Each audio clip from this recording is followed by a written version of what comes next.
Bien, vamos a dar inicio entonces a la segunda parte de la sesión matinal de hoy con la conferencia del doctor Jorge Botti, presidente de CAM. Yo no creo que sea necesario presentar al doctor Botti en este ni en ningún otro escenario de la vida nacional. Creo que es muy bien conocido y de verdad que es un gran gusto tenerlo a ustedes esta tarde aquí para conversar con ustedes sobre asuntos que tienen que ver con las preocupaciones que nos levanta a nosotros todos los días la situación del país. Además de eso, hay mucho interés en saber cómo se va desarrollando esta iniciativa tan importante como es la de reiniciar o retomar algo que ha sido un sueño que mucha gente ha acariciado hace muchos años, como es el fortalecimiento de las relaciones entre la academia y el sector productivo del país, el sector industrial, el sector empresarial del país. Podríamos recordar los viejos tiempos cuando Fundeira comenzó con eso. Podríamos recordar iniciativas como la del doctor Moro Berti con Secotuf y Pro Venezuela. Podríamos recordar muchas de esas iniciativas que lamentablemente tuvieron un tiempo corto de vida y no se han concretado en acciones, salvo por supuesto algunos muy loables ejemplos, pero que no se han concretado en una acción continua.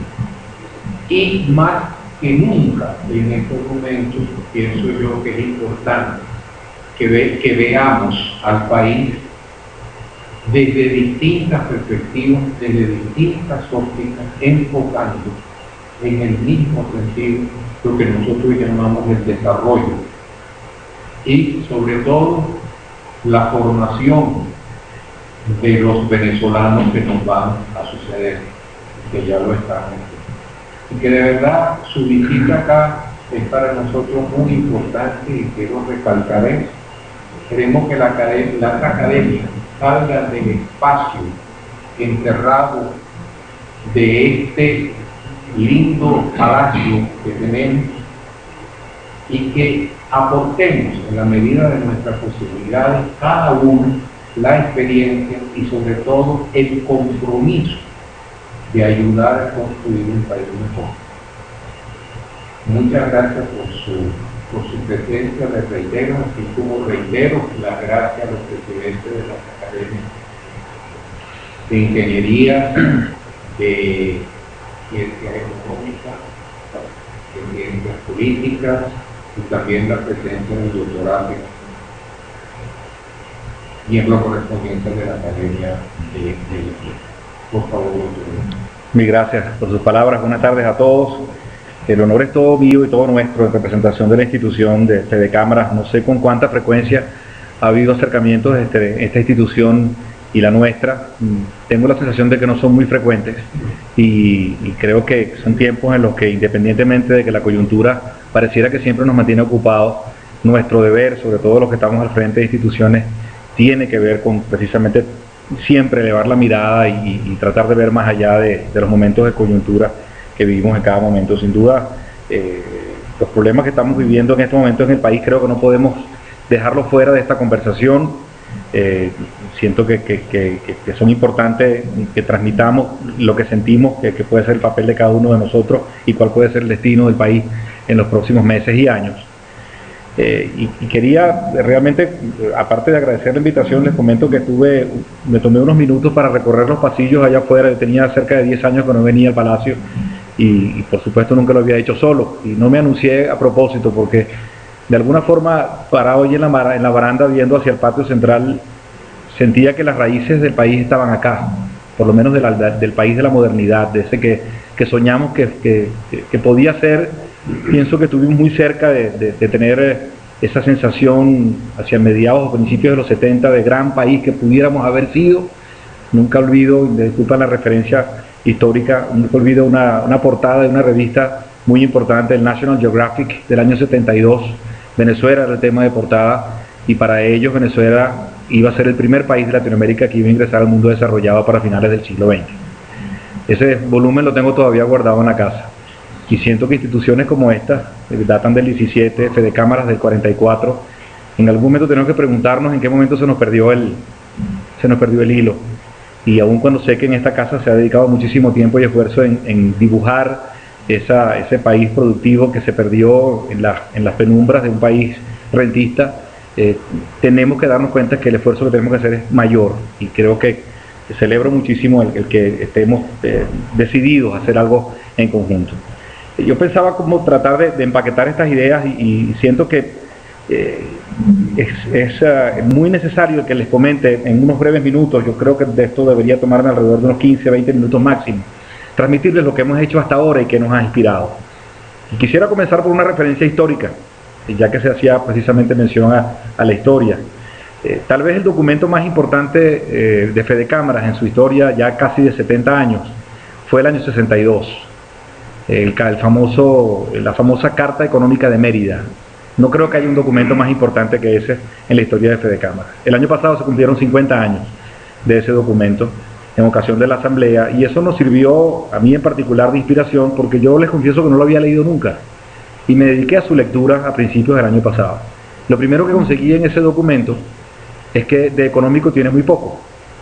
La Carta Económica de Mérida es fundamentalmente una carta de compromiso social y de compromiso con la democracia del empresariado, y basta solamente con señalar un pequeño pero muy importante evento. En el 61 se promulga la Constitución, y meses después quedan conculcadas los derechos económicos, entre otros el del derecho a la propiedad, que no fueron restituidos sino hasta el año 90, 30 años más tarde o algo así, 91 creo, 89 en esa época.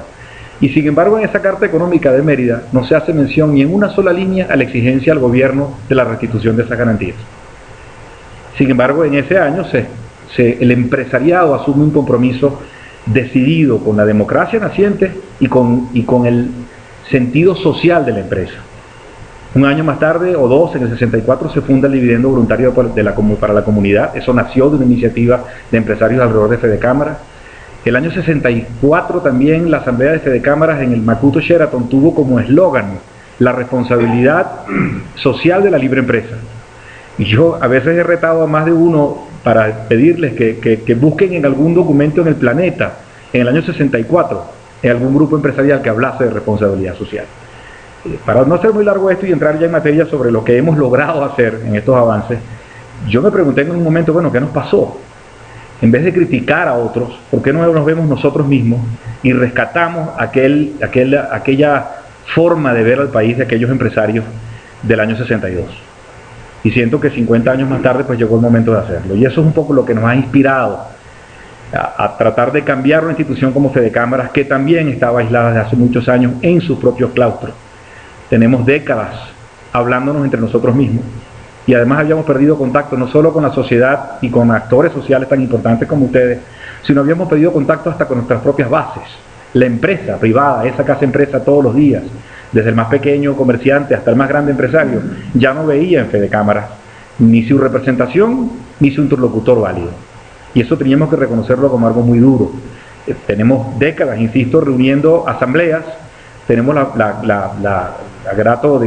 el privilegio de tener acceso a los medios de comunicación y hacemos algo de ruido cuando nos reunimos, pero siempre somos los mismos 150 personas, no somos más. Y eso había que cambiarlo, aún en el medio de los más terribles momentos como los que está viviendo en el país en estos momentos. El principal punto del centro de la estrategia tenía que ver con dos acciones fundamentales. La primera de ellas, sentíamos que Fede Cámaras tenía que volver a recuperar influencia y ser referencia para otros actores sociales en el país. Y para eso tenía que recuperar la confianza. Y sentíamos que la confianza estaba rota, y posiblemente algunos de ustedes sienten que todavía lo está. Me refiero, por supuesto, a la confianza que se rompió entre la institución y otros actores sociales, no solamente a quienes ostentan hoy el gobierno, después del evento del 2002. Y sentíamos que era muy importante dejarle muy claro al país, no tanto al gobierno, sino al país y a otros actores sociales, que estamos muy claros, quienes hoy conducimos esta institución, que si algún papel no es el de Fede Cámaras, es el de ejercer el gobierno. Puede haber muchos otros, pero ese no es nuestro papel.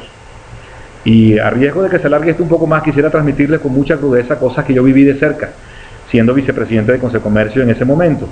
No solamente se trató de, digamos, la aventura política, que no es momento de considerar en este instante, de ese famoso 11 de abril en la noche y de cómo un presidente de Fedecámaras llegó a tener la presidencia de la República. Una persona por la que guardo todavía respeto, por supuesto, el amigo Pedro. Hay algo que posiblemente el país no sepa, pero que sí se enteraba. En no menos de 10 estados, algunos de ellos sí fueron notorios, en el caso específico de Mérida y Táchira lo fueron. Los presidentes de Fedecámaras en cada región, o los presidentes de las cámaras de comercio en cada región, estaban listos para tomar esa noche las gobernaciones y las alcaldías, por iniciativa propia. Y yo me di a la tarea de recorrer el país para buscar el voto y el beneplácito de ellos para que me dejaran ser presidente de Fedecámaras, y toqué esa fibra. Y les dije, miren, si nosotros pensamos que los políticos, los académicos y otros actores sociales nos respetan, lo primero que tenemos que hacer es pedir perdón. Porque eso es una actitud que nadie puede entender. Nos podrán ver como gente que sabemos hacer dinero, pero de demócratas como que no supimos hacer nada. Eso afortunadamente no se desbordó, porque fueron muy rápidas las horas, como ustedes bien saben, y los sucesos después de ese acontecimiento, pero eso definió un antes y un después sobre una reflexión que invitó a reflexionar sobre el papel de cada organización social en una sociedad como la venezolana o cualquier otra. Eso ha sido un primer punto de inspiración, y el segundo punto de acción tiene que ver con esto que voy a mencionar ahora lo más brevemente posible, que buscaba fundamentalmente vincular de nuevo la institución y a la empresa privada con la sociedad. Sentíamos que la mejor estrategia que podíamos tener en un entorno tan complejo no era el enfrentamiento estéril, sino aliarnos con el resto de la sociedad, porque estábamos muy alejados de ella. Y eso inspiró un programa que denominamos Progreso y Bienestar, y que aterrizaba en esto que hemos llamado Alianzas y Compromisos por Venezuela. Durante alrededor de unos 12 meses estuvimos muy dedicados a ir al encuentro de otros actores sociales, y hablábamos de alianzas con varios actores. Al final terminamos haciéndolo con básicamente 4. Por supuesto, el mundo de los trabajadores.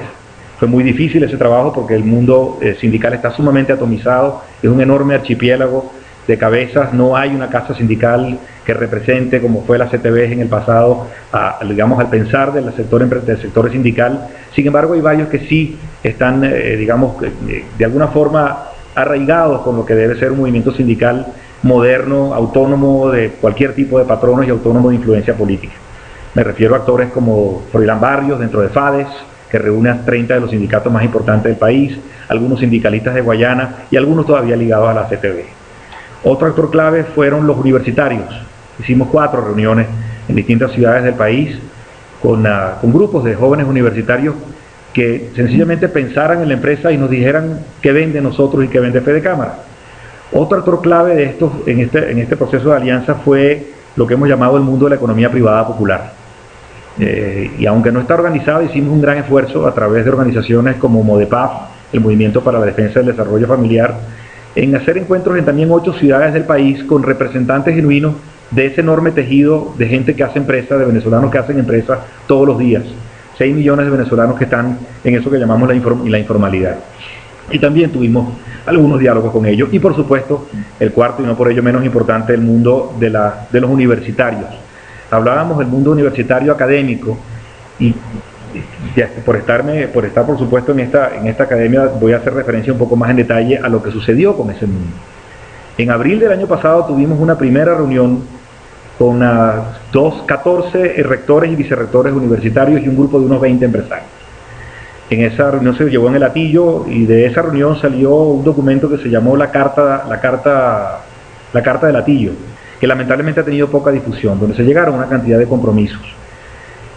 Yo lamento, la gran verdad es que en esta acción fue Benjamín Sharif, nuestro aliado principal dentro del mundo académico, que no hayamos entrado en contacto ya en ese momento con este mundo de las academias y el Palacio y las academias, digamos el resto de las academias, y no solamente con el tema económico, me refiero a todas. Pero en todo caso ese fue un momento crucial, fue un día muy largo de reuniones. Siento que por supuesto falta mucho más esfuerzo por hacer. Y lo que buscamos, y el diálogo que inspiró con cada uno de estos actores, el diálogo o la metodología, estuvo muy llevada de la mano de alguien que posiblemente sea muy conocido de todos ustedes, que es Werner Corrales. Me refiero al tema procedimental. No se trataba simplemente de sentarnos a ver qué vamos a inventar. Bajo un esquema riguroso nos sentábamos a construir consensos. ¿Qué cosas vemos en común para una Venezuela posible, mucho más allá de la coyuntura?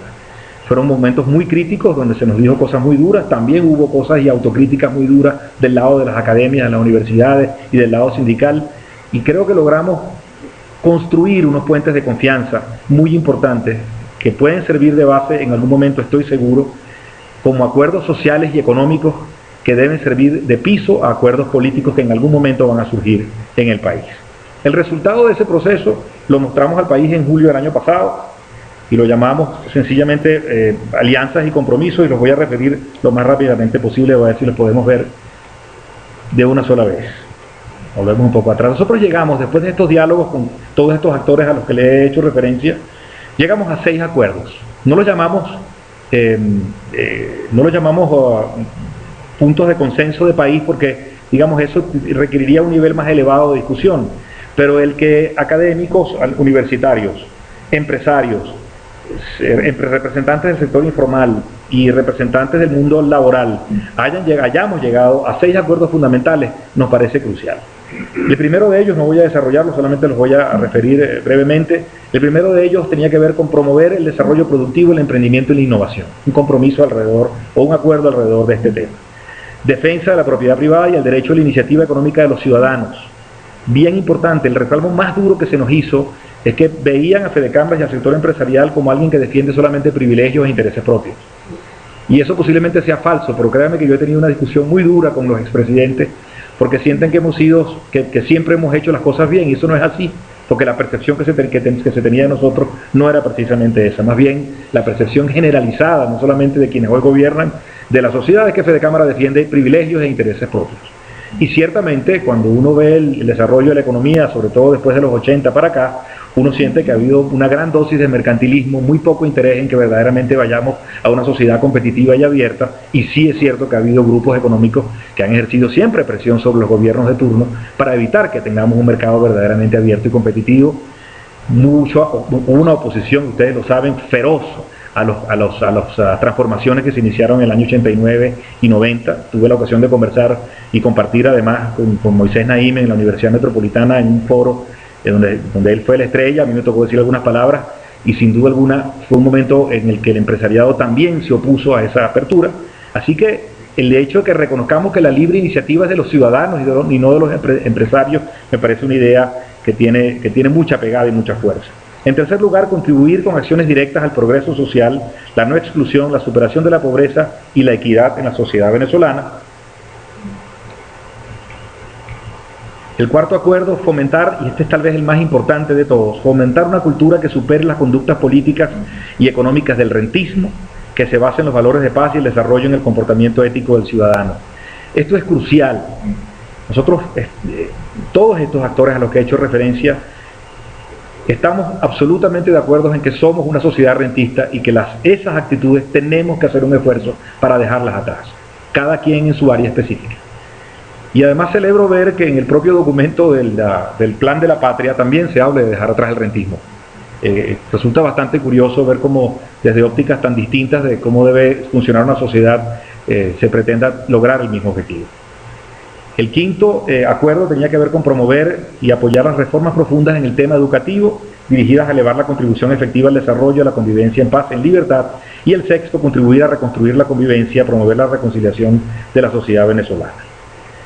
Voy a pasar ahora brevemente a la segunda fase de lo que fue ese programa que llamamos Progreso y Bienestar. Estos acuerdos, que son 6, fueron acuerdos a los que llegamos con estos actores a los que ya he hecho referencia. Y luego vinieron una cantidad de compromisos, 4 en específico, que decidimos asumir frente al país. Un compromiso ético, en primer lugar, donde los empresarios asumen una conducta solidaria con los trabajadores y su comunidad en armonía con el ambiente. Sobre esto quiero comentarles que hemos hecho mucho esfuerzo en tratar de inspirar en el propio tejido empresarial para que entendamos que el papel de la empresa como agente de transformación social tiene que ver con dejar atrás aquellos viejos preceptos sobre el tema de la responsabilidad entendida, la responsabilidad social entendida únicamente bajo el clásico esquema de la distribución o de algún tipo de programas específicos de ayuda a la comunidad. De lo que se trata es que entendamos que podemos pescar juntos y no simplemente enseñar a pescar. Tiene que nacer un nuevo compromiso que en algunos casos está presente afortunadamente entre comunidad, trabajadores y empresas. De la mano de otros actores sociales, plantearnos estrategias y políticas públicas. Este tema salió también mucho en estas conversaciones. Se nos acusaba, y a veces tienen algo de razón, en que Fedecámaras o algunos grupos económicos en el pasado hicieron o ejercieron influencia indebida sobre políticas públicas. Hay un compromiso de comenzar a hacer planteamientos de políticas públicas en conjunto y no solamente vistas exclusivamente desde el sector empresarial. Que en el futuro academia y empresas conjuntamente haga planteamientos de desarrollo de política económica o de políticas públicas en términos generales, y creo que es un compromiso muy importante. Involucrarnos en el quehacer de la sociedad. La responsabilidad social, como lo he dicho, no solamente debe ser un cliché, sino un compromiso integral. El segundo compromiso tenía que ver con un compromiso productivo y ya no ético. Reconocer al emprendedor popular como empresario y contribuir a su desarrollo. A esto estamos dedicándole muchísimo esfuerzo. De hecho, este viernes vamos a recibir ya los primeros fondos de la OIT para programas específicos de transformación de emprendedores populares en empresarios formales. No se trata simplemente de dotarlos de capital, posiblemente, y aquí me adelanto un poco a algo que surgió como este acuerdo con las academias en abril, al que ya hice referencia, que tenía que ver con comenzar con alguna iniciativa práctica a fomentar la creación de capitales coadministrados entre académicos y empresarios para tener capitales semillas para emprendedores que deseen emprender algún negocio y que salgan de las universidades. Hay ejemplos ya de este tipo. Sabemos que universidades como las del Valle del Monboy o como el mismo IESA tienen que ver con esta inspiración, pero queremos convertirlo en algo que sea una iniciativa permanente. Generar y mantener puestos de trabajo formales productivos, transformar la economía rentista en una economía productiva e innovadora y asumir el reto de la innovación y la competitividad. Un tercer compromiso tenía que ver con el compromiso con la educación, comprometerse a promover reformas al sistema educativo, involucrarnos en la capacitación de jóvenes y comunidades. Y el cuarto compromiso, un compromiso con el bienestar. ¿Qué pasó aquí? Se está reiniciando PowerPoint. Esa cosa siempre sucede. Ya, ahí va. Ahí está, ya.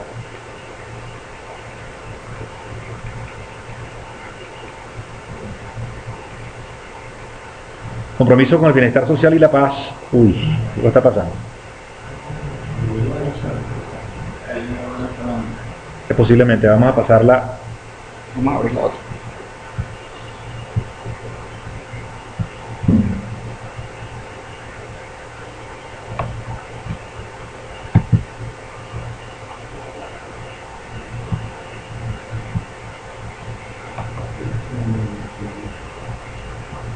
A ver si ahora sí me deja terminar.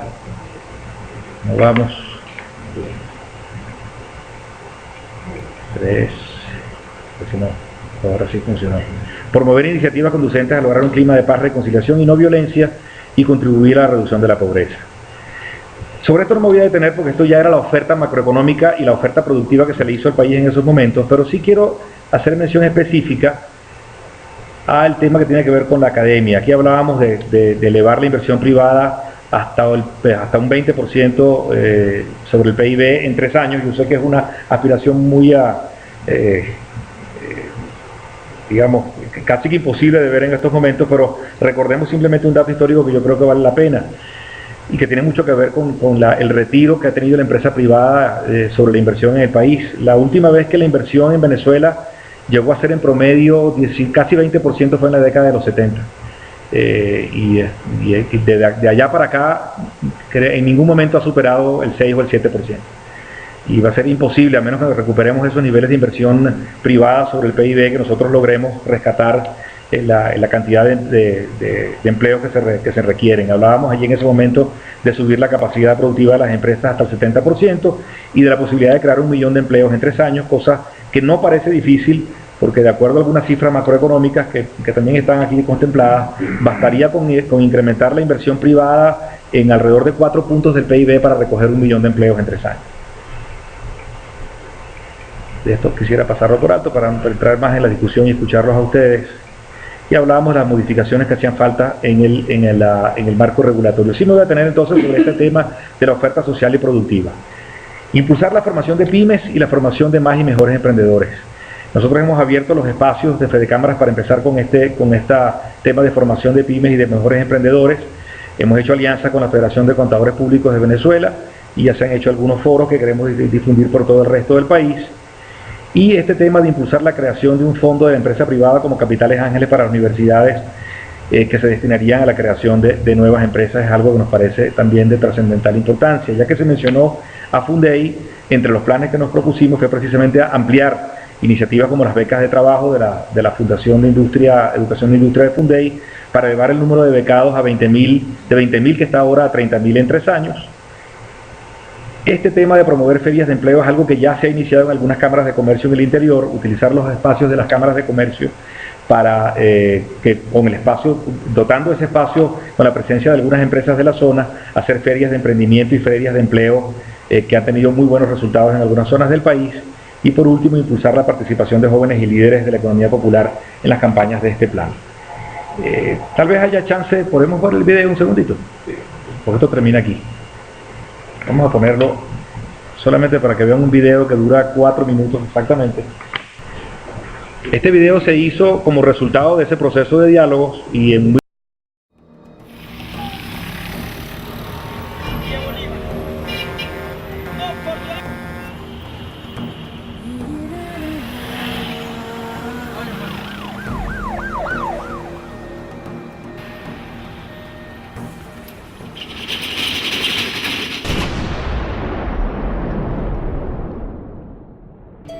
Las cifras determinan nuestros días. En el año 2002, Venezuela ostentaba 617.000 empresas. Hoy subsisten 447.000, 800.000 desempleados en los últimos 6 años y van 2.534 violaciones a la propiedad privada. En el 2011 se realizaron 520 expropiaciones. ¿Cómo progresa y se desarrolla una nación bajo estos parámetros? ¿Qué hemos estado haciendo nosotros para frenar esta realidad? Trabajadores, estudiantes, académicos, medios de comunicación, empresarios, economía popular y emprendedores debemos juntos lograr el progreso. Día a día se nos cierran más espacios y se acrecienta el poder del Estado. Dentro del marco del Plan Progreso y Bienestar, se realizaron una serie de encuentros obteniendo planteamientos, críticas hacia nuestro proceder y respuestas a los problemas que nos preocupan. La empresa privada es la que genera la mayor fuente de trabajo, la mayor fuente de riqueza, y es donde está el bienestar y el beneficio para todo el pueblo de Venezuela. Y las alianzas entre universidad y sector productivo las veo en situaciones muy concretas por los próximos años. Por ejemplo, inversión del sector productivo en desarrollo de su propio personal con el uso del conocimiento de las universidades. Ya que estamos en Fedecámaras, creo que es importante eso, que el empresariado venezolano se tome mucho más a pecho lo que es el desarrollo del país y realmente tengamos un empresariado que pueda diversificar y tener una labor mucho más fuerte en nuestra nación. Hemos construido alianzas y asumimos compromisos. En la productividad necesariamente tenemos que insertar al país en las corrientes del siglo XXI. Tenemos que avanzar hacia una sociedad del conocimiento y tenemos que avanzar hacia una sociedad en la cual aprovechamos todos los recursos para, en lugar de ser un exportador de materias primas, seamos un exportador de productos terminados. Fortalecer el sistema empresarial venezolano sobre la base de los principios de la libertad económica y la democracia es nuestro compromiso con ustedes. Una persona cuando se desenvuelve en la vida tenga la posibilidad de tener a su alcance, si quiere ser un empresario, tener acceso al crédito o mecanismos que le permitan a él acceder al crédito o formarse para hacer cuestiones de negocio. En una alianza de empresarios y académicos es fundamental porque se mejoran las comunicaciones, se expresan mejores las dudas que tenga la sociedad y se logran transformaciones en una forma mucho más rápida. Y juntos, empresas y academias, podemos dibujar el país necesario y luchar por construirlo, entendiendo que cada uno tiene su lugar, pero que en el fondo esos lugares no son separados. Nuestra mejor herramienta de lucha para garantizar el desarrollo de la nación es simplemente trabajando juntos. Los directivos de Fedecámaras que por lo menos tuvieron el honor de venirnos a visitar a la parroquia. Es un verdadero honor, usted lo ha dicho. Ya no es la Fedecámara que estaba en un pedestal y había que verlo por allá arriba, no, ahora es Fedecámara involucrado con los pequeños y medianos comerciantes, que somos los de Alocha todavía. Y cuando se habla de economía privada y de propiedad privada, no estamos hablando de los grandes propietarios, que también tienen derecho a existir y a crecer. Estamos hablando de la propiedad privada de todos los que estamos sentados aquí. Que prácticamente estamos siendo tratados como delincuentes en vez de ser tratados como comerciantes. Las premisas del Plan Progreso y Bienestar son cooperación, compromiso, objetivos claros, estabilidad macroeconómica y acciones concretas. Si cada uno de los empresarios no tiene como objetivo que sus niveles de productividad cumplan con los estándares internacionales, están destinados al fracaso en el muy corto plazo. Y los empresarios entonces tienen que acompañar como mentores y ángeles a los jóvenes prospectos emprendedores en los espacios de emprendimiento. Y necesitamos muchos espacios de emprendimiento y fortalecer los existentes y crear nuevos. Estamos aquí para quedarnos y transformarnos. Imagínense cómo puede uno vivir en un país donde todo lo que tiene lo ha investido en un negocio y que piensa que el día de mañana, cuando se levante, ya el negocio no es de él. Eso es muy triste. Tengo nietos y mis nietos y mis hijos no quieren venir para Venezuela mientras que esto esté así. Pero lo que nos espera es largo. Lo que nos espera es un futuro negro en Venezuela como esto sigue así. El optimismo y la esperanza no deben tener límites. Reconozcamos nuestras culpas, contagiemos con el cambio a un país. Vamos a luchar con la mejor arma que tenemos, el trabajo. Superando las adversidades, juntos alcanzaremos el progreso y bienestar para quienes hacen vida en esta tierra de gracia.